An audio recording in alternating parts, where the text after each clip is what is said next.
ભાદરવી પૂનમ એટલે મારી માં અંબાનો દિવસ. આ સમયે તમને ચારે બાજુથી બસ એક જ નાદ સંભળાય, બોલ મારી અંબે જય જય અંબે. દૂર દૂરથી ભક્તો પગપાળા માડીના દર્શને આવે. કોઈ સંઘમાં આવે તો કોઈ એકલા આવે, કોઈ માનતા પૂરી કરવા આવે તો કોઈ બસ માહોલની મજા લેવા આવે. કેટલાય કિલોમીટર કાપ્યા પછી જ્યારે માળીનો ડુંગરો દેખાય ને ત્યારે ભક્તોના ચહેરા પર રોનક આવી જાય, થાક ઉતરી જાય ને બમણા જોશથી પગ ઉપડવા માંડે.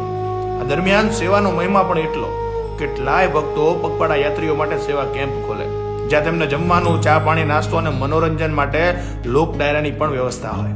ભક્તોનું ઘોડાપુર જ્યારે ઉમટી પડે, ચારે બાજુ બસ માનવ મહેરામણ દેખાય, ત્યારે વારંવાર એક જ નાદ સંભળાય, બોલ મારી અંબે જય જય અંબે, જય જય અંબે.